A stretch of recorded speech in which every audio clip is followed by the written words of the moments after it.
예, 안녕하세요. 예, 반갑습니다. 네. 아니, 정말 정리를 너무 잘해 주셔서 네. 오늘 이렇게 와서 뵙고 살짝 뵙는데 깜짝 놀랐어요. 제가 요즘 이렇게 막 다니던 곳은 제가 거의 왕언이었거든요. 네. 오늘은 저보다 또 연배가 있으신 그런 어르신분들도 참 많으신 것 같아서 제가 '말을 잘해야겠다. 조심해서 해야겠다.'라는 그런 생각을 하게 되었습니다. 혹시 오늘 교회 처음 나오신 분들 계신가요? 한번 손 들어 보실래요? 예. 와. 한 분. 네. 아이고 네 감사합니다. 처음 나오셨구나. 근데 처음 나오셨어도 혹시 아담은 아시나요? 아담? 아담. 성경 속에 나오는 최초의 인물이거든요, 아담이. 네. 오늘 제가 무슨 아담에 관한 얘기 그냥 재미난 얘기 하나 해 드리려고 시작하려고 합니다. 이 얘기 아실 수도 있어요. 제가 몇 년 전에 한번 한국에 왔을 때 해 드렸던 얘기인데 몇 년 만에 하는데 얼마나 아시는지 모르겠네요. 아담이 이제 하나님이 하와 이브를 만들어 줬잖아요. 그러니까 너무 좋은 거예요. 그래서 아담이 하나님께 하나님 너무 감사해요. 감사해요. 이렇게 예쁜 이브를 만들어 주셔서 감사합니다. 이랬더니 하나님이 그래야 네가 사랑할 거 아니냐. 그래서 네. 너무너무 좋아요. 아니 근데 우리 하와가 참 착해요. 했더니 그래. 그래야 네가 또 아껴줄 거 아니냐. 그래서 예 감사합니다. 근데 우리 하와가 가끔 보면 좀 맹해요. 그랬더니 하나님이 그래. 그래야 널 선택할 거 아니냐. 네.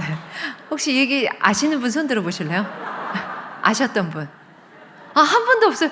성공했다. 제가 몇 년 전에 얘기했었는데 잘 안 펴졌었네요. 다행이네요. 네, 그런 일화가 있습니다. 오늘 제가 여러분들께 드릴 얘기는 선택이에요, 선택. 선택인데 사실 우리는 매 순간 선택하면서 살아요. 지금 여기 계신 여러분들, 지금 이 자리에 오신 지금 이 모습 그대로가 바로 평생 동안 여러분들이 뭔가의 선택을 하신 결과잖아요. 그쵸? 아주 큰 일들, 선택해야 되는 그런 중요한 일들이 있었을 수도 있고, 아니면 작게는 진짜 식당 가서 무슨 메뉴 고를 때, 특히 제일 선택 어려울 때 있잖아요. 중국집 가서 짬뽕이냐 자장이냐 선택하기 어려운데 그런 자그마한 일, 또 오늘 아침에도 일어날 때 5분만 더 잘까? 지금 일어날까? 아침에 빵 먹을까? 밥 먹을까? 커피를 뭐 한 잔 마실까? 말까? 교회를 갈까 말까? 지금 나갈까? 좀 이따 나갈까? 아무튼 무수히 크고 작은 선택들이 진짜 깨알같은 점으로 모여져서 지금의 나가 된 것 같습니다. 사실 우리 인생을 돌아보면요, 우리한테 벌어진 상황들, 굉장히 여러 상황들이 있으셨을 거 아니에요. 좋았던 상황, 뭐 안 좋았던 상황, 여러 크고 작은 상황이 있으셨을 텐데 그 상황들이 나를 만들었어 라고 생각할 수도 있지만 사실은 그게 아니고, 상황은 우리 인생을 만드는데 20% 정도 영향을 미친대요. 나머지 80%는 그 상황이 생겼을 때 그 다음에 우리가 어떻게 반응하였느냐, 그거에 따른 어떤 반응을 선택하였느냐가 우리 인생을 만든대요. 그러니까 어떻게 보면 이 선택이라는 건 엄청나게 중요한 일인 것도 같습니다. 선택하면 저는 생각나는 게 있어요. 예전에 무슨 광고 문구였어요. 이 얘기 하면 잘 모르시는 그런 어린 친구들은 있는데 여기 계신 분들이 많이 아실 것 같아요. 순간의 선택이 평생을 좌우한다. 네, 기억나시죠? 제가 기억하기로는 무슨 가전제품 그런 회사 광고였던 것 같아요. 근데 저는 그 문구 들을 때마다 와, 맞아. 내가 하는 순간의 선택이 어쩌면 내 평생을 좌우할 수도 있겠다.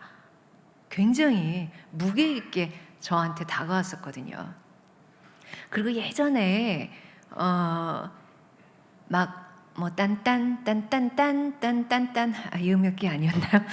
어쨌든 이 비슷한 음악이 나오면서 그래 결정했어 이런 예능 프로도 있었어요. 그러면 그 개그맨이 이걸 선택하느냐 그 상황 똑같은 상황에서 이렇게 선택하느냐 저렇게 선택하느냐에 따라서 완전히 삶이 뒤바뀌는 그런 드라마를 보여주는 그런 예능 프로가 있었거든요. 막 웃으면서 봤지만 항상 굉장히 저한테는 또 그것 또한 무게 있게 다가왔어요. 맞아. 나한테 어떤 일들이 주어지는데 그때 내가 이렇게 선택할까? 아니면 저렇게 선택할까? 이런 생각을 할 때 어떤 선택을 했느냐에 따라서 와, 저렇게 달라질 수도 있겠구나. 그런 생각을 많이 했었습니다. 제가 이렇게 제 인생을 돌아보면 제가 지금 나이를 말씀드리려고 그러는데 제가 지난 수요일이 아니지 이번 수요일이 입양의 날이었기 때문에 제가 부산 호산나 교회에 가서 입양과 위탁에 관한 그런 사역에 대해서 말씀을 드리고 왔었는데 그때 막 뭐 얘기하다 제 나이를 얘기하면서 나이를 얘기했더니 막 웃으시는 거예요. 그래서 제 나이보다 제가 젊어 보여서 웃으시는 거죠? 막 이랬거든요. 근데 나중에 알게 됐어요. 제가 제 나이를 54살이거든요. 네. 근데 뭐 54세 뭐 아니면 54 됐어요.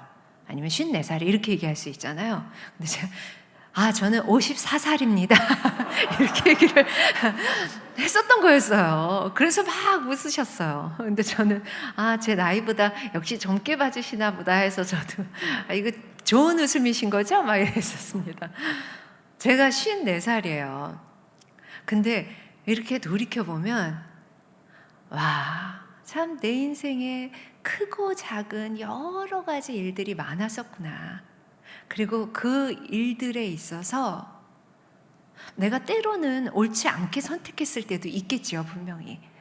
근데 이제 와서 보면 제가 그래도 좀 장점이 있다면 좀 빨리 반성하는 거거든요. 하나님 앞에서 빨리 반성하고 하나님 저 또 이거 이렇게 잘못했어요. 좀 이런 걸 빠른 회복을 잘해요. 그렇기 때문에 하나님이 내가 했던 그 잘못된 선택조차 정말 협력하여 선을 이루신다고 그것 또한 제가 저지른 잘못 아주 큰 잘못들도 있었거든요.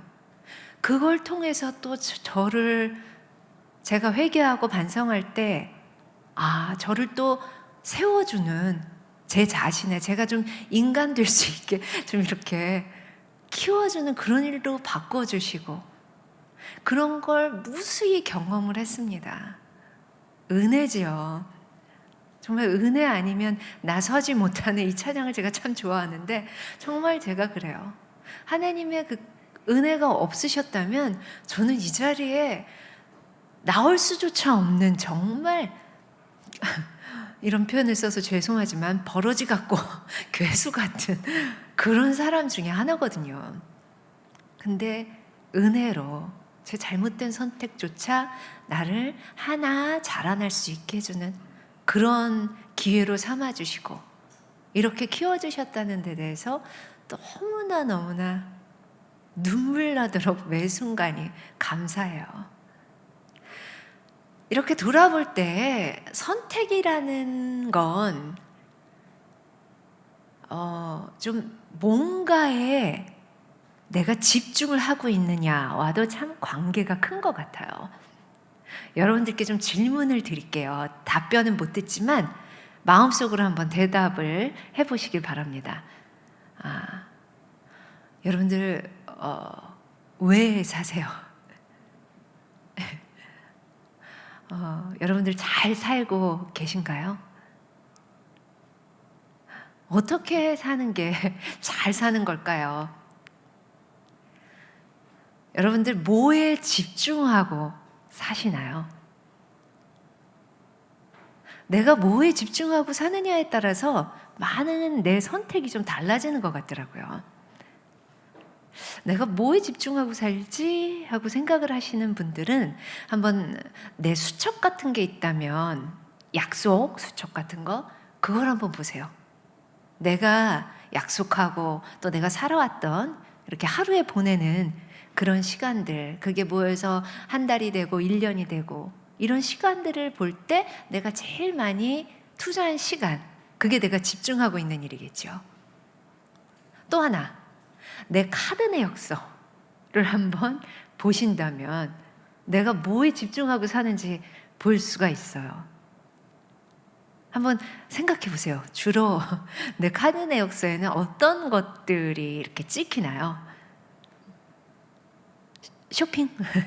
뭐 옷을 많이 사실 수도 있고, 저는 먹는 걸 너무 좋아해서 사실 먹는 거, 식당 뭐 이렇게 주문해서 먹는 거 이런 게 굉장히 많이 찍히거든요.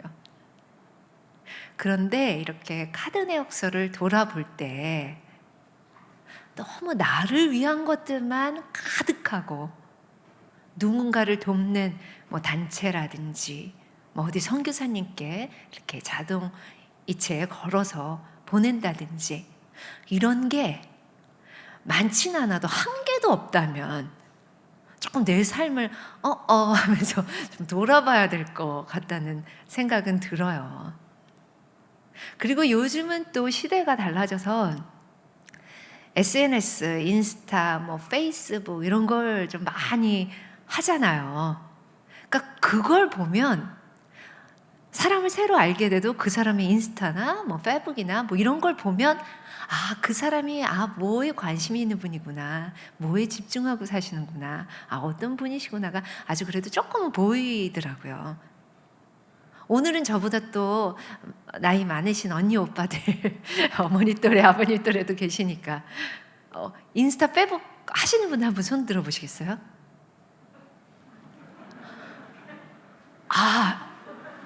여긴 거의 안 하시네요. 젊은 분들도 안 하시나 봐요. 깜짝 놀랐어요. 많이들 안 하시죠. 예. 글쎄 말이에요. 저도 뭐 시작한 지 그렇게 오래되지는 않았어요. 10년도 안 됐으니까. 근데 좀 어렵지만 한번 해보셔도 괜찮을 것 같아요. 왜냐하면은 저는 다른 친구들, 특히 제가 미국에서 공부하다 왔거든요. 그러니까 미국에 있는 친구들 어떻게 지내나 이런 거, 그런 걸로 이렇게 보고, 또 자녀분들 많이 하시니까 우리 아이들, 우리 손녀들, 손자들 어떻게 살고 있나 이렇게 볼 수 있는 그런 통로로는 너무 좋더라고요. 근데 거길 보면 참 재밌어요. 어떤 사람은요, 그냥 먹고 어디 좋은 데 가고 이런 것만 올리시는 분들이 있어요. 막 예쁜 거 사고 좋은 거 샀을 때 와 좋겠다, 와 이거 맛있겠다, 저도 이렇게 보면서 또 한편으로는 이분은 이걸로만 삶이 기쁘실까 하는 그런 생각도 들게 되더라고요. 그러면서 이렇게 좀 안타깝다라는 생각도 들더라고요. 이 일 말고도 너무나 삶에는 감사하고 행복하고 기쁜 일들이 많은데 라는 그런 생각을 하게 됐거든요. 그래서 오늘은 좀 그런 일들을 좀 많이 나누려고 해요. 선택은 오늘 저 제목 있는 것처럼 길과 많이 연결돼 있다고 생각합니다. 길이라고 하면 사실 우리가 뭐 오르막길, 내리막길, 인생의 길, 좁은 길, 넓은 길 이런 말씀들 많이 하시는데, 저는 한 가지 덧붙여서 저 길에 대해서 좀 생각을 많이 했어요. 뭐죠? 한번 읽어보실까요? 네. 가고 싶은 길, 가야 하는 길입니다. 이 길에 대해서 생각을 하게 된 계기를 말씀을 드릴게요. 저희 친정엄마가 좀 일찍 돌아가셨어요. 62살에 돌아가신 거예요. 56에 위암 판정을 받으시고 수술을 하시고는 그래도 막 스스로 열심히 건강하게 지내셔서 건강하게 사시다가 완치됐는 줄 알았는데 5년 만에 재발을 하셔서 그리고 한 1년 정도 지나시고 돌아가셨거든요. 생각해보니까 제가 54살이라고 말씀드렸잖아요. 2년 남은 거예요. 저희 친정엄마가 이 나이 또래 때 참 좀 건강을 더 잘 관리하셨더라면 가족만 생각하시고 하셨었는데 그런 생각이 들면서 되게 안타깝기도 해요. 또 우리가 그때 저도 결혼해서 막 아기도 낳고 막 이랬었는데 좀 엄마를 좀 더 이렇게 많이 더 좀 볼 수 있었다면 하는 아쉬움도 들고요. 근데 엄마가 이제 암이 전이되고 나서 1년 동안 병중에 계시면서 기독교 서적을 참 많이 읽으셨어요. 그리고 저한테 이거 너무 좋다 한번 읽어봐라, 이거 읽어봐라 이런 말씀을 많이 하셨었거든요. 제가 말씀을 들을게요, 안 들을게요? 네, 안 들었어요. 안 듣고 엄마 알았어 그랬는데 그러고 나서 엄마가 돌아가셨어요. 돌아가시고 나서 한 1년쯤 지나서 우연히 맞아, 엄마가 권했던 책이지 하면서 읽게 되었습니다. 그중 한 권이 목적이 이끄는 삶이라는 리고레 목사의 책이었어요. 저는 책을 그래도 좀 좋아하는 편이에요. 근데 소설책을 굉장히 좋아하거든요. 추리소설 이런 걸 너무 좋아했는데 제가 처음 읽은 기독교 서적이에요. 성경은 그 전에 제가 중학교 때부터 교회를 다녔었는데 하나님을 사랑하고 이랬지만 너무 내가 왜 이렇지 하고 뭔가 제 자신에 대해서 문제를 느끼는 순간이 많았거든요. 그러다가 성경을 안 읽는 탓이구나. 내가 하나님을 사랑만 하지 하나님을 잘 모르는구나 라는 걸 깨닫게 되는 순간이 있어서 그때 기도하면서 성경 공부를 시작했더니 하나님이 아기를 주셨고 그래서 뱃속에 있는 아기와 함께 처음으로 성경 통독을 했었거든요. 그러면서 성경은 좀 읽기 시작했어요. 근데 기독교 서적을 읽기는 그때가 처음이었습니다. 그 목적이 이끄는 삶을 읽고 깜짝 놀랐어요. 저는 그냥 하나님이 그래 나라는 아이를 만들어 주셨고 그리고 뭐 이렇게 좀 살다가 조금 이웃도 좀 돕다가 그리고 가족이 생겼으니 가족 건사하다가 이렇게 살다 가면 되는 줄 알았거든요. 그 책을 통해서 제가 알게 된 건 하나님이 나라는 아이를 만드실 때 태초부터 나를 계획하시고 만드실 때 목적이 있으시다는 거였어요. 그래서 하다못해 내 성격, 내 환경, 내 외모, 내가 지나온 길, 심지어는 내가 자유의지로 했던 선택 그 모든 것들이 다 하나님의 계획하심 안에 있다는 거 그리고 하나님의 목적하심과 관계가 있다는 거를 깨닫게 됐어요. 너무 놀랐어요. 하나님이 나한테 뭔가 목적하신 게 있으시구나. 그 순간 막 흩어져 있던 퍼즐 조각이 이렇게 맞춰져서 하나의 그림으로 완성되는 그런 아주 큰 기쁨을 맛봤어요. 뭔가 흐리멍텅하던 게 뿌옇던 게 안개가 싹 거치고 보여지는. 저는 제가 연기자이기 때문에 하나님이 저한테 주신 달란트가 연기라고 생각했거든요. 그래서 열심히 연기를 해야지. 근데 하나님 저 연기자인데 왜 이렇게 칸느 영화제 이런 데도 못 가게 되고 영화는 많이 안 찍고 하나님이라면 얼마든지 저한테 막 오스카가 아니라 별의별 국제적으로도 스타를 만들어 주실 수 있는데 왜 안 그러시나 하는 생각을 했었거든요. 그렇게 하시면 저는 얼마든지 이 영광을 하나님께 바칩니다 할 수 있는데 각오가 되어 있는데 왜 안 그러시지? 라는 생각을 많이 했었거든요. 하나님이 저한테 주셨던 달란트가 연기가 아니더라고요. 연기는 제가 죽을 때까지 제가 먹고 살기 위해서 또 제가 사랑하는 제 직업이에요. 근데 저한테 주신 달란트는 그 소명이라고 하죠. 그건 연기가 아니었어요. 그래서 뭘까라는 생각을 갖고 하나님이 나한테 뭘 기대하고 계신 걸까? 나를 만드신 목적은 무엇일까? 라는 생각을 하면서 기도를 하기 시작했어요. 그때가 여름이었는데 기도하자마자 바로 답을 주시더라고요. 어떤 분이 와서 에라 씨, 우리 지구에 있는 저기 가난한 아이들 거기에서 힘들게 잘 먹지도 못하고 그런 애들 우리 막 도와요. 이런 말씀을 하세요. 근데 그렇게 전혀 설명도 안 되고 이런 말씀을 하셨는데 뭔가 제가 마음이 확 가는 거예요.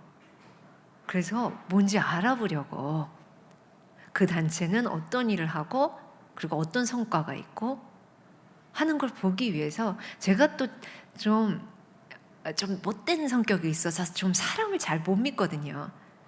그래서 연예인이기 때문에 여러 NGO 단체가 재능 기부로 홍보대사 이런 걸 좀 같이 하지요 했었는데 하나도 안 했었어요.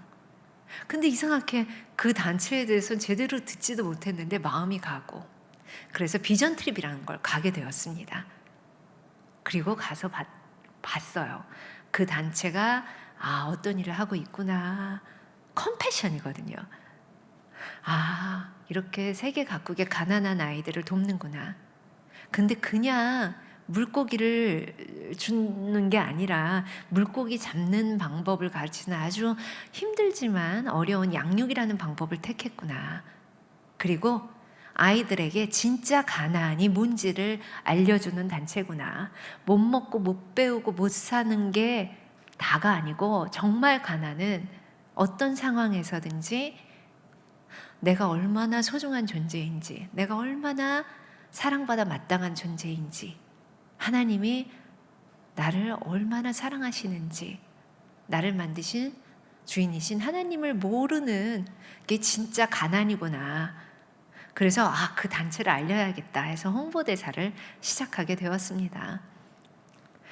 그리고는 여름에 홍보대사를 했는데 곧 이어서 가을 추석 때 비전 트립을 갔었군요. 여름에 책을 읽고 그래서 이렇게 54살인데 가물가물해요. 예전 일들이. 네. 치매 검사도 받았답니다. 뇌 검사도 했는데 멀쩡하대요. 예. 그래서 그리고 추석 즈음에 컴패션이란 단체 홍보대사를 하게 됐고요.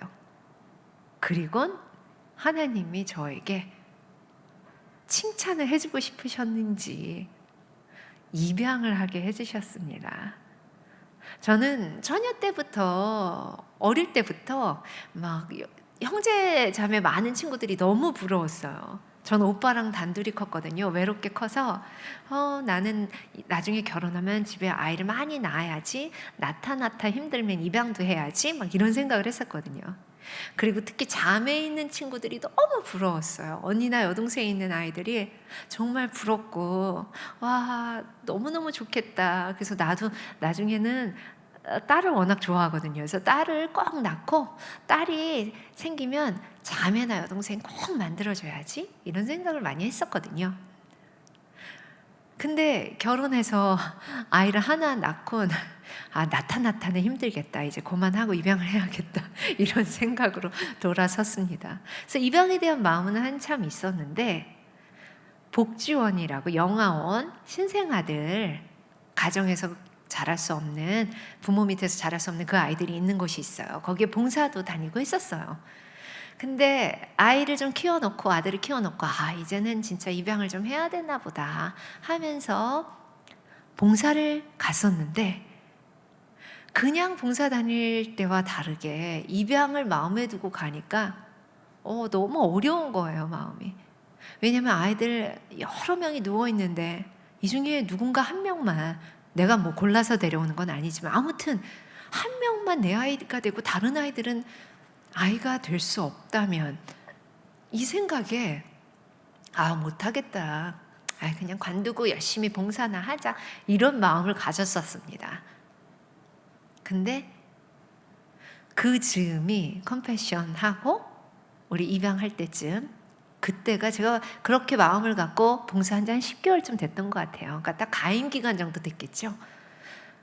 여느 때와 같이 봉사하러 가서 아기들을, 좀 봉사하러 가면 아이들을 잠깐이라도 이렇게 엎어놓거든요. 아이들이 그냥 이렇게 누워만 있으니까 뒤통수가 다 납작해져요. 그래서 마음이 아파서 뭐 제가 잠깐 있는 동안 엎어놓는다고 아이들이 뭐 뒤통수가 뻘떡 튀어나오진 않겠지만, 그래도 그러다 보면 짱구백에 베고 바로 누워도 조금 옆으로 돌리고 이렇게 되지 않을까, 이런 생각이 그러는데, 아이들을 딱 이렇게 엎어 누이는데 한 명 여자아이가 딱 누이는데 볼이 이렇게 눌리는데 우리 아들인 거예요. 우리 아들이랑 똑같이 생겼어요. 이렇게 엎어서 자는 모습이. 그래서 너무너무 이뻐서 한번 깨워보려고 이렇게 볼을 만지는데도 눈을 안 떠요. 보육 선생님이 보시고는 걔 밤마다 맨날 깨서 울고 낮은 자는 애예요. 힘들어요. 우리 힘들게 하는 애기예요. 그러시더라고요. 근데 그 말씀을 하시는데 얘 내가 안아줘야 되는데 이 밤에 울면은 어떡하지? 막 그런 생각이 딱 드는 거예요. 그래서 집에 와서 남편하고도 얘기를 하고요. 그리고 뭐 부모님들께도 이렇게 얘기를 하고. 근데 평상시에도 항상 입양 얘기를 했던 터라 다들 그냥 좋겠다 하셨어요. 그래서 입양 기간에 전화를 하고, 그래서 입양을 하게 되었습니다. 근데 우리 큰딸을 입양을 하기로 결심을 하니까 막 하루라도 빨리 데려와야 되는 막 그런 마음이 드는 거예요.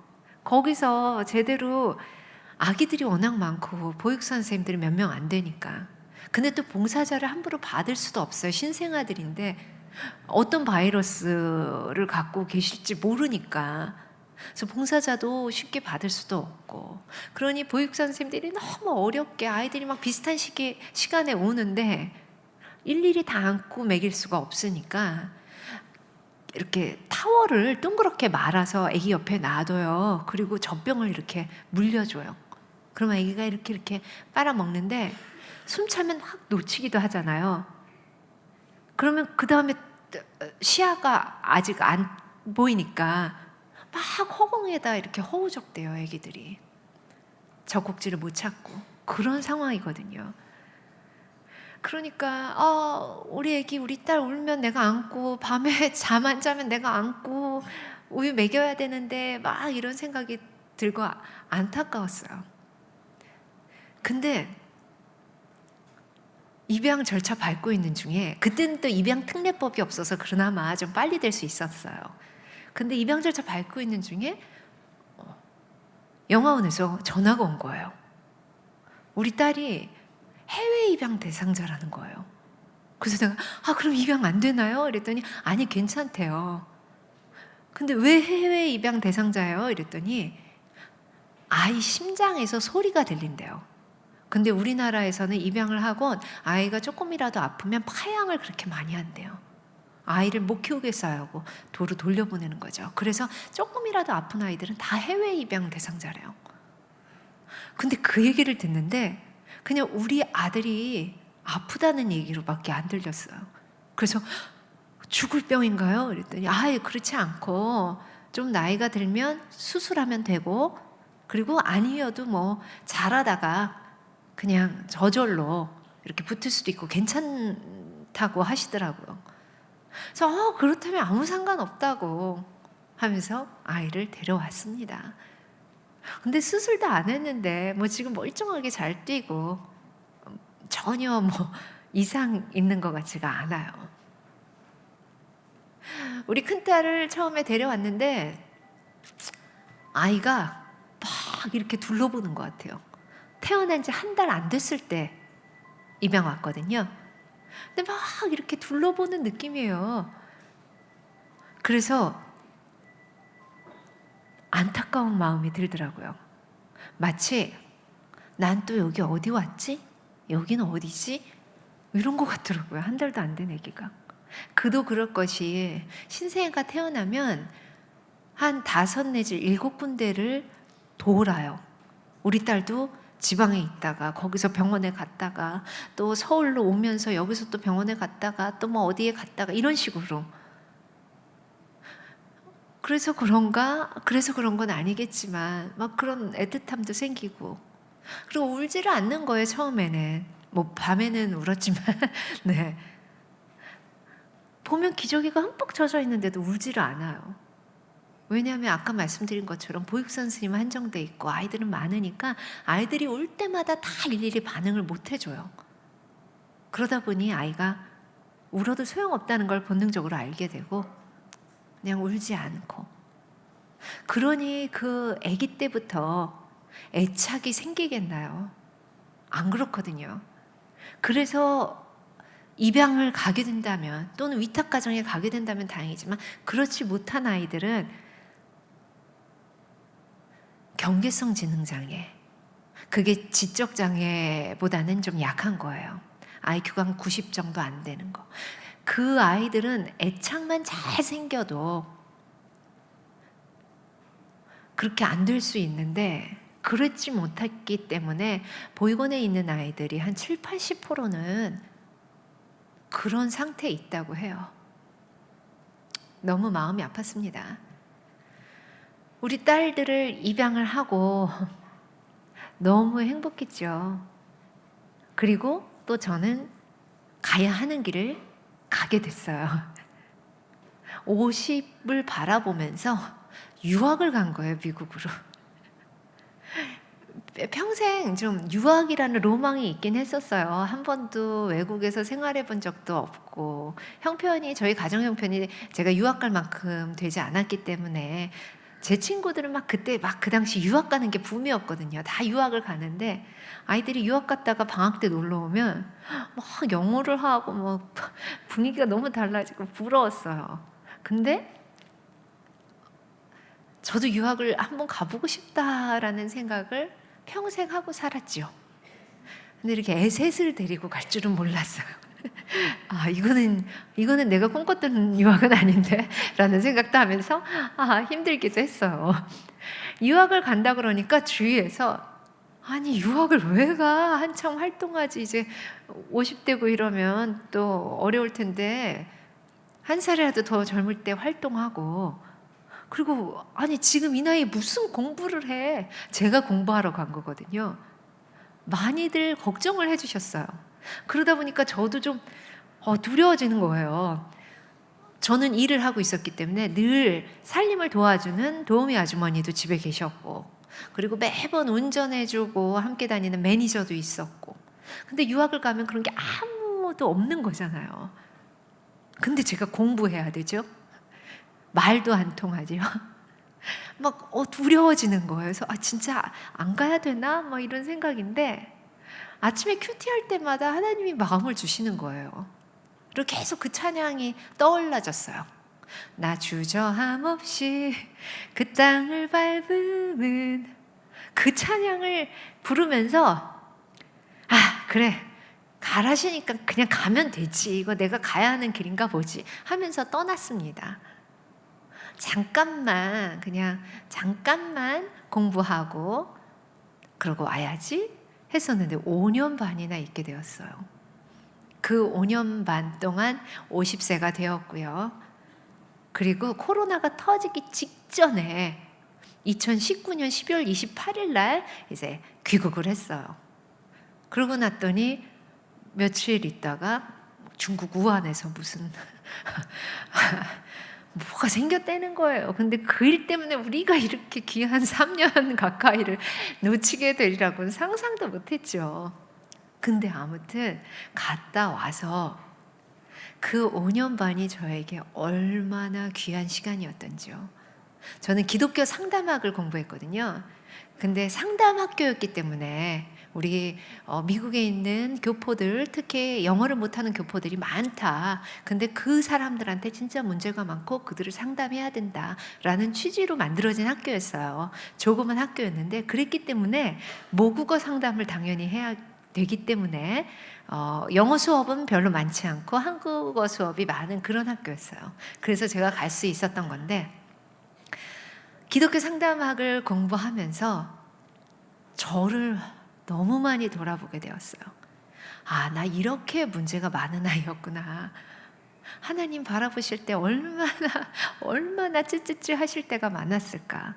그리고 내가 내 주변, 특히 사랑하는 가족들을 얼마나 힘들게 했을 때가 많았을까.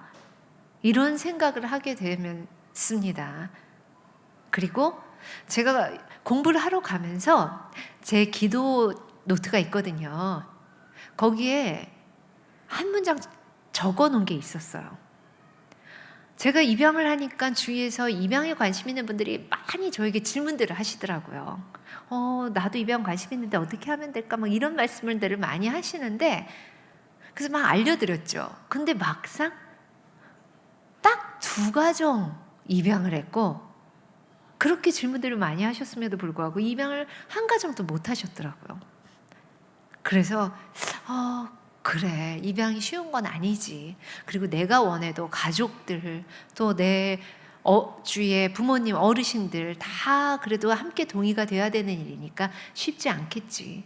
근데 어떡하지? 우리나라 250여 개의 보육원이 있고 한 4만 명 정도의 가정에서 못 크는 아이들이 있는데 어떡하지? 그러다가 장기 위탁을 하면 어떨까? 입양은 아니지만 아이들을 그래도 조금 성인이 될 때까지 이렇게 돌봐주는 그런 가정들이 많이 생긴다면 좋지 않을까? 이런 생각을 하면서 기도 제목에 적어놓고 미국을 갔었거든요. 그 5년 반 동안 그것과 관계될 만한 사람들, 그리고 그것과 관계될 만한 공부도 하게 하시고 미국 내 위탁 가정, 미국에는 보육원이 없거든요. 다 위탁 가정으로 보내거든요. 그래서 그런 일도 많이 알게 해주시고 미국 내 위탁을 하기 위해서 받아야 되는 그런 교육도 받을 수 있게끔 해주시고 너무 제가 공부하는 것과 함께 제가 그냥 기도 제목으로 한 줄 적은 것과 관계된 일들이 굉장히 많이 크게 벌어졌어요. 그래서 너무 감사하다라는 생각을 했었습니다. 미국에 가면서는 저는 제 2딸을 키우면서도 물론 공개 입양을 했어요. 제가 연예인이기 때문에 어느 날 갑자기 제가 낳은 딸이어도 아무도 안 믿을 거 아니에요. 그리고 저는 입양을 하면 공개 입양을 해야 된다고 생각했어요. 왜냐면 내가 만약에 우리 엄마 아빠가 나를 입양을 했다면 나는 모르고 엄마 아빠는 알고 주변에 몇몇 분들은 알면서 저한테 쉬쉬 하는 거 정말 원치 않을 것 같거든요. 당연히 알 권리가 있잖아요. 나의 친생 부모를. 그랬기 때문에 저는 아이들에게도 당연히 알려야 된다고 생각했고, 그리고 또 하나는 입양은 그렇게 쉬쉬할 일이 아니고 아주 아름답고 축복된 일이라고 생각했어요. 하나님이 내 육체를 통해서 아기를 주듯이 하나님이 내가 기도할 때 또 다른 방법으로 그냥 가족이 되게 해주시는 것뿐이다 라는 생각을 했기 때문에 아이들한테 숨길 이유가 없는 거죠. 얼마나 아름답고 축복된 일인지. 그래서 우리 아이들이 신생아 때 왔을 때부터 저는 계속 기도했어요. 아이들 귀에 대고 하나님, 저 정말 하나도 잘한 게 없는데, 잘못한 거 투성인데 어떻게 저를 이렇게 이쁘게 봐주시고 이렇게 이쁜 아이들을 아름다운 축복된 너무 귀한 좋은 형용사는 다 갖다 붙여서 입양을 하게 해주셨나요? 그렇게 기도하면서 또 한 가지 덧붙이는 건 우리 아이 낳아준 엄마들 진짜 자기가 키울 수 없으면 세상의 빛을 보지 못하게 할 수도 있는데 이렇게 세상의 빛을 보게 해주고 귀하게 낳게 해주고 또 그래서 나한테까지 오게 해주셔서 엄마들 축복해 주세요 하나님. 그리고 우리 아이들이 커서 엄마들 만나게 될 때까지 좋은 모습으로 건강하게 있게 해주세요. 이 기도를 계속했거든요. 그래서 아이들이 이제 조금 크고 말을 하고 이럴 때부터 그냥 아무렇지도 않게 우리는 입양됐어요 이러고 다녔어요. 오히려 주변에 아이가 없는 댁을 보면 왜 입양 안 하세요? 이렇게 얘기하고, 그리고 요즘도 계속 그래요. 엄마 도대체 셋째 입양한다더니 언제 입양하는 거야? 그러면서 그렇게 남자 형제를 원해요. 오빠 있잖아. 제가 아들은 하나 낳았고 딸 둘을 입양했거든요. 그래서 오빠 있잖아요. 아니 오빠 말고 남자 동생이 필요하대요. 조금만 동생. 그런 식으로 얘기하고 자기들을 낳아준 엄마에 대해서도 아무렇지도 않게 생각해요. 오히려 참 대단한 분들이다. 제가 막 존경한다고 얘기하거든요. 너무 장한 사람들이야 이러고. 자기들도 생각해 보니까 그런가 봐요. 이제 나이가 점점 들어가니까 우리 딸들이 이제 나이들을 이렇게 헷갈려요. 그쵸? 18살, 16살이에요. 헷갈릴 수밖에 없어. 시간이 너무 빨리 지나갔어요. 제가 깜짝 놀랐어요. 얼마 전에도 누군가한테 우리 큰딸이 16살, 엄마 나 18이거든 그러더라고요. 야 네가 왜 18이야 막 이랬거든요. 우리 아들은 25이래요. 와, 그래서 너무너무 막 헷갈려요 이제. 근데 그렇게 나이가 들어가니까 우리 엄마를 나를 낳아준 우리 엄마 친생모의 어떤 그런 마음 같은 것도 조금 알 것 같은가 봐요. 그래서 너무 감사하더라고요. 우리 아이들을 그렇게 입양을 했고 우리 아이들 커가는 모습을 보면서 제가 이 아이들 내가 입양 안 했으면 도대체 어디서 어떤 모습으로 분명히 이 비슷한 외모로 자랄 텐데 어떻게 자라고 있었을까? 막 소름이 끼치는 거예요. 얘네가 나한테 없었을 생각을 하니까. 그리고 또 하나 드는 생각은 얘네 옆에 있던 아이들, 특히 예은이 때는 제가 예은이 입양하고 나서 몇 달 후에 가서 우리 예은이 옆에 있던 애기들 어떻게 됐어요? 그랬더니 국내 입양은 한 명도 안 됐대요. 해외 입양 몇 명 됐고 나머지는 시설로 갔대요. 정말 마음 아팠거든요. 그 아이들은 지금 이만큼 컸을 텐데 어디서 어떤 모습으로 자라고 있을까? 너무 마음이 아프더라고요. 근데 저는 우리 딸들을 이렇게 꽁꽁 감싸고 공개 입양은 했지만 이 귀한 아이들을 괜히 언론에 내보내서 괜히 뭐 입양 아들 뭐 이런 얘기 듣고 싶지도 않고 해서 그냥 꽁꽁 싸매고, 저도 입양은 했지만 뭐 입양의 날 뭐 이런 거에 와주세요 이러면 아니요 좀 이러고 좀 살살 피하고 그렇게 다녔거든요. 근데 미국에 있으면서 하나님이 제 마음을 바꿔주셨어요. 아까 했던 축복된 입양해 주셔서 감사합니다. 그리고 또 엄마들을, 우리 아기들 낳아준 엄마들을 어디선가 건강하게 해주세요. 이 기도와 함께 또 하나 기도를 하게 하시더라고요. 우리 아이들처럼 입양되지 않은 입양 가정들이 그래도 꽤 많이 늘어났다고 해요. 참 다행이에요. 근데 그 입양 가정들 외에 입양되지 않은 아이들, 그 아이들 어디에 있든지 하나님 돌봐주세요, 축복해주세요, 이런 기도가 자꾸 나오게 되더라고요. 그러면서 하나님이 주시는 마음은 너 네 딸들 이쁘지? 이뻐 죽겠지? 근데 내가 너만 행복하라고, 네 딸들만 행복하라고 이렇게 이쁜 아이들을 너한테 준 거 아니다, 너한테 맡긴 거 아니다, 이런 마음을 계속 주시는 거예요. 우리 딸들하고도 얘기를 이렇게 하다 보니까 딸들이 입양이 너무 좋은 건 줄만 알고 자라다가 슬슬 크면서, 미국에서도 심지어 입양 가족들도 많은데도 엄마, 내가 오늘 학교에서 입양됐다고 얘기하니까 어떤 백인 친구인데 I'm sorry 이러더래요. 아니 도대체 그게 왜 I'm sorry 할 일이야? 이러고 얘기하더라고요. 그리고 바깥에서도 뭐 입양 뭐 이럴 때 세상에서는 우리 엄마가 말하는 것과는 좀 다르게 생각하는 사람들도 많네. 이런 걸 알게 됐나 봐요. 근데 저랑 그런 얘기도 다 하거든요. 그래서 엄마 누구를 만났는데 뭐 이랬어. 뭐 지금 학교도 기독교 학교인데도 불구하고 엄마 나는 정말 아무렇지도 않은데 내가 입양 얘기를 하면 뭐 에세이 쓰고 이럴 때 입양 얘기를 하면 다들 막 당황해서 어찌할 바를 모른대요. 엄마 왜 그럴까? 이런 얘기를 막 하더라고요. 그래서 제가 그때마다 항상 얘기하죠. 연아 예진아 니는 입양돼서 좋아 안 좋아? 너무 좋대요. 그래서 엄마도 너무 좋거든. 근데 그렇지 않은 줄 아는 사람들도 참 많아.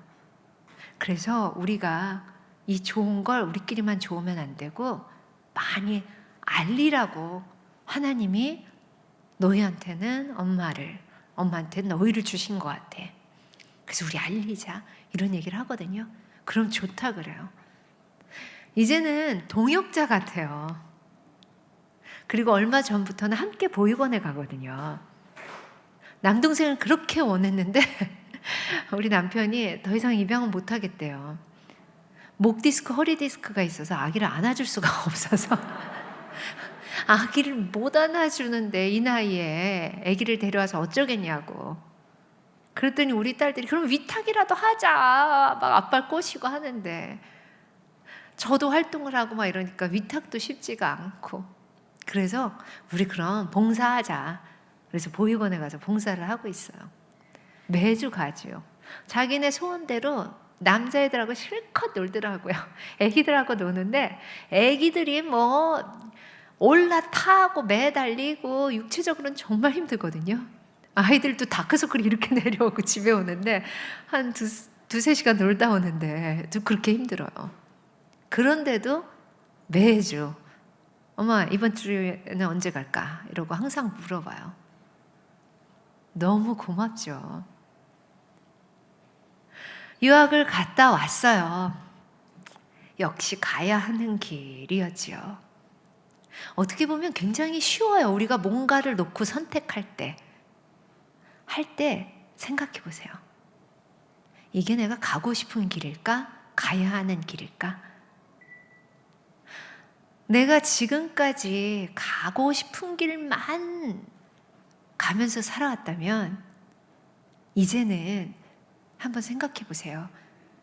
내가 가야 하는 길도 가면서 살아야겠구나를요. 우리가 하나님께서 원하시는 길이 바로 그 가야 하는 길이라고 저는 생각하거든요. 특히 목숨과 마음과 뜻과 힘을 다해 주 너의 하나님을 사랑하라. 그리고 내 이웃을 내 몸과 같이 사랑하라 라는 말씀을 주셨잖아요.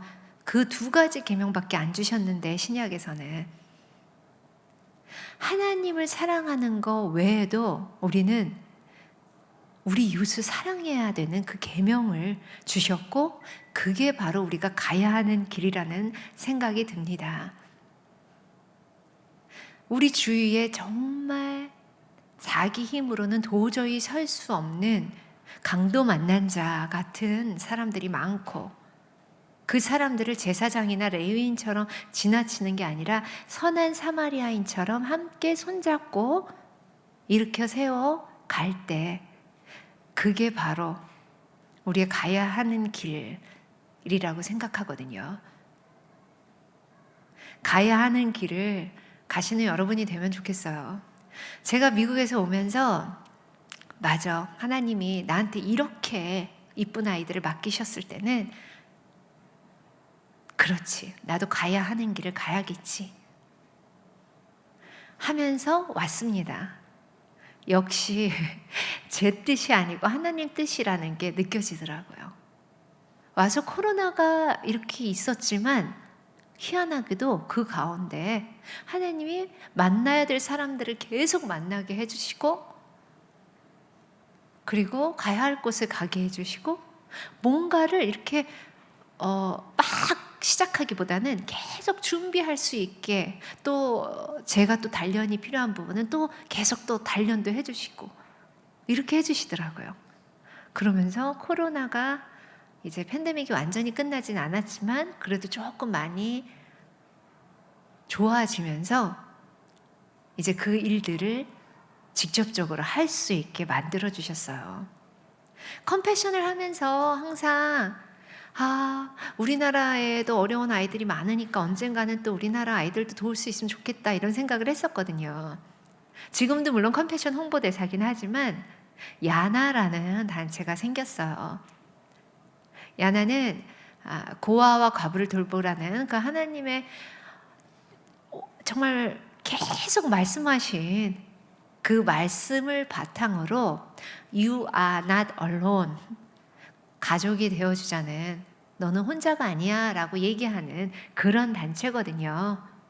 그래서 그 말씀을 베이스로 하고, 그리고 100% 기부단체예요.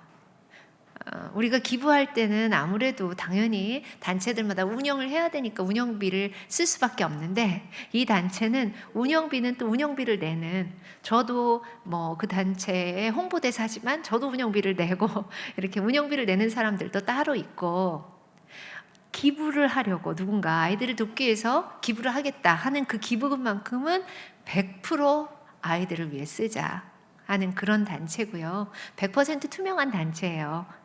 그래서 홈페이지나 어떤 그런 곳에 들어가 보면 얼마가 어떻게 기부금이 모였고 어떻게 쓰였고 얼마가 남았고 이런 거를 아무나 아무 때나 볼 수 있게 만들자 하면서 그렇게 만들어진 단체거든요.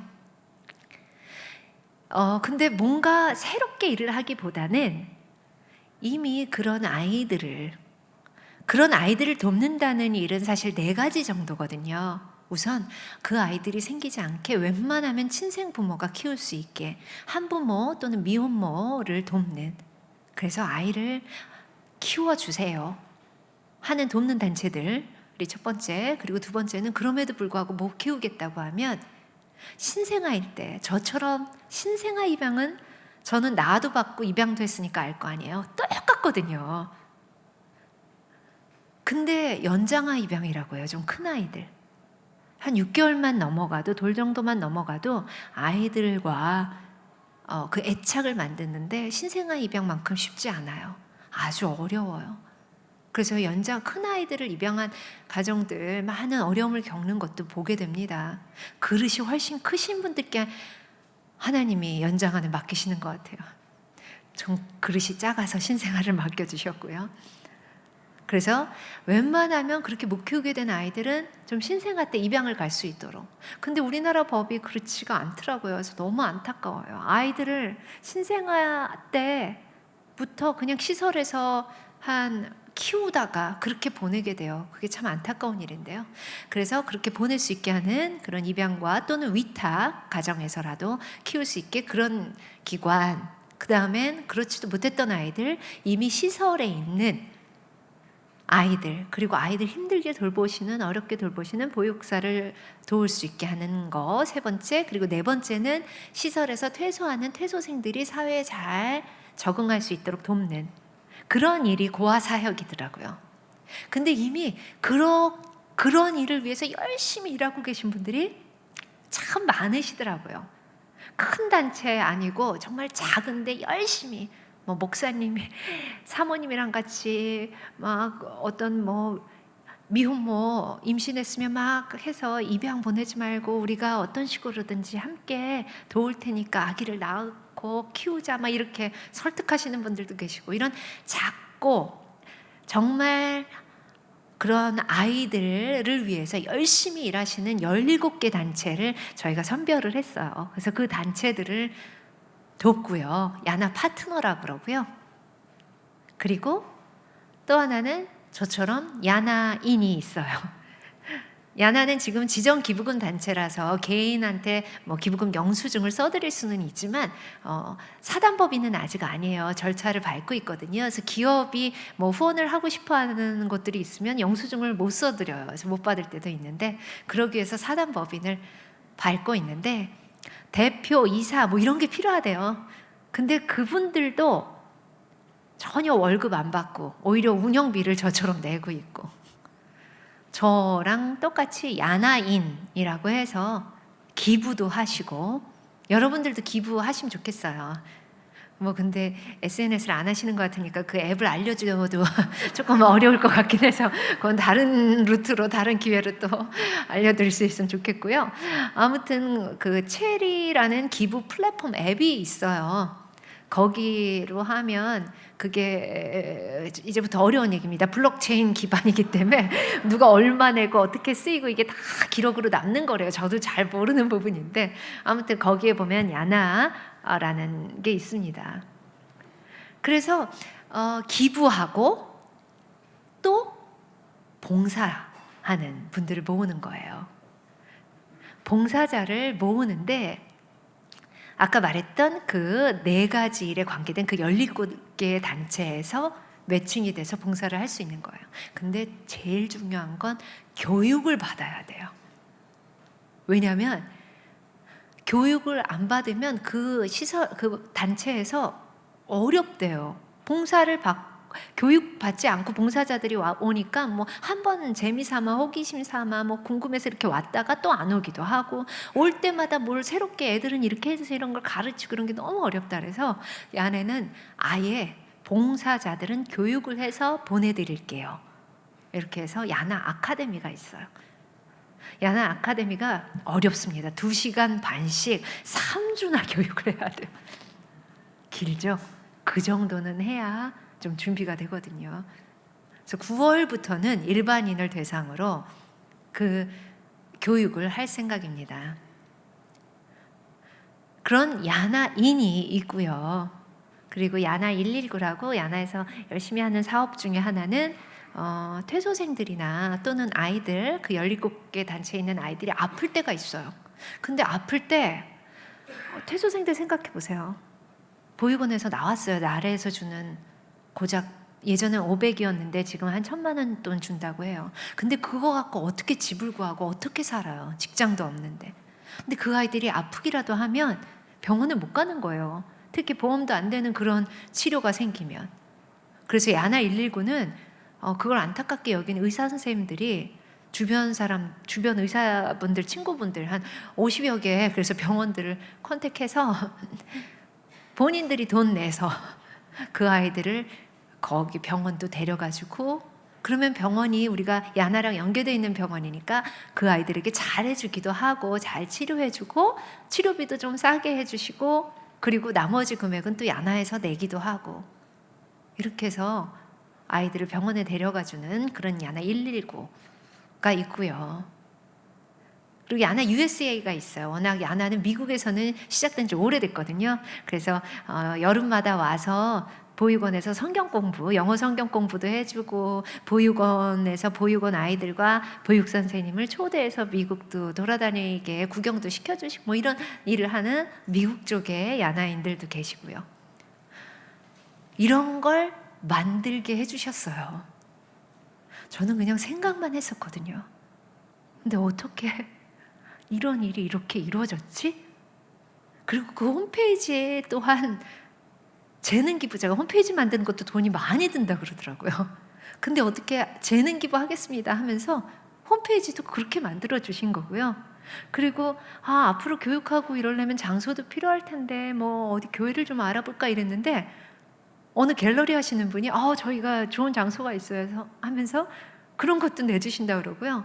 모든 게 어떡하지 하면 기도도 하기 전에 그런 경험들 해보셨잖아요. 하나님이 진짜 막 사람을 붙여주시는 그런 기쁨을 요즘은 계속 누리면서 하루하루 살고 있습니다. 얼마나 행복한지요. 여러분들 혹시 지금 마음이 많이 어려우신 분들 있으신가요? 왜 없으시겠어요? 이 코로나 때문에 경제적으로도, 또 건강, 신체적으로도, 또 관계적으로도 생각지도 못했던 어려움과 힘듦 속에 계신 분들 너무너무 많으실 거라고 생각해요. 저도 그럴 때가 있지요, 당연히요. 근데 그럴 때 그런 일에, 그런 상황에 갇히길 선택한다면 그건 가고 싶은 길인 것 같아요. 그냥 내 마음껏 내 뜻에 그냥 옳은 대로 행동하게 되는. 그런데 그럴 때 한번 나의 상황, 나의 안에 갇히지 말고 한번 주변을 돌아봐 주시면 좋을 것 같아요. 그럴 때일수록 오히려 더 하나님이 원하시는 건 뭘까? 내가 가야 하는 길은 뭘까? 한번 생각해 봐 주시면 참 좋을 것 같아요. 저도 그럴 때마다 자꾸만 이렇게 생각하려고 해요. 잘 안 되지만 그때마다 기도하고, 특히 이런 자리에서 여러분들과 이런 얘기를 나누면 저한테 똑같이 그래 에라야 말만 하지 말고 다시 잘해보자 이런 생각도 하게 되고요. 그럴 때 하나님께서 부어주시는 그 기쁨과 감사, 그 충만함은 아마 이미 그런 경험, 그런 일을 해보신 분은 느끼셨을 거예요. 그게 아까 말씀드린 내 이웃을 내 몸과 같이 사랑하라는 말씀의 비밀인 것 같아요. 저는 그 말씀이 내가 누군가를 사랑하면 그 대상이 좋겠지, 내가 누군가를 도우면 그 대상이 좋겠지라고 생각을 했었거든요. 근데 그게 아니라 그 말씀을 순종해서 지키면 내가 얼마나 행복해지는지, 내가 상상도 못했던 그런 기쁨이 나한테 임하는지 그걸 느껴보라는, 바로 나를 위한 말씀이구나를 깨달았습니다. 그게 그 말씀의 비밀인 것 같아요. 이제는 저는 알아요. 저한테 주신 달란트는 연기가 아니고 아이들을 사랑하는 마음이었어요. 아이를 좋아하는 마음. 왜 내가 그렇게 어릴 때부터, 초등학교 때도 주위에서 누군가 아기 낳다 그러면 그 집 띵똥띵똥 하고 놀러가서 아기 목욕시키는 거 구경해도 돼요? 아기 봐도 돼요? 아기랑 놀아도 돼요? 왜 그랬었는지, 왜 나는 입양 이런 거 아무렇지도 않게 생각하고 당연히 입양을 하려고 했었는지, 그리고 좋아 입양하자 하는 그런 남편과 부모님들을 만나게 하셨는지, 그리고 나는 왜 그런 공부를 하게 하셨는지, 이 모든 것들이 결국은 하나님의 목적하심, 내가 가야 하는 길과 이어져 있다는 걸 압니다.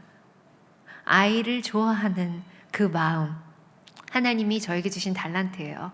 특히 그 중에서도 마땅히 받아야 될 사랑을 받지 못하고 마땅히 누려야 될 권리를 누리지 못하고 있는 그 아이들을 생각하면 정말 너무 눈물 나고 애달는 그 마음, 그게 하나님이 저한테 주신 달란트더라고요.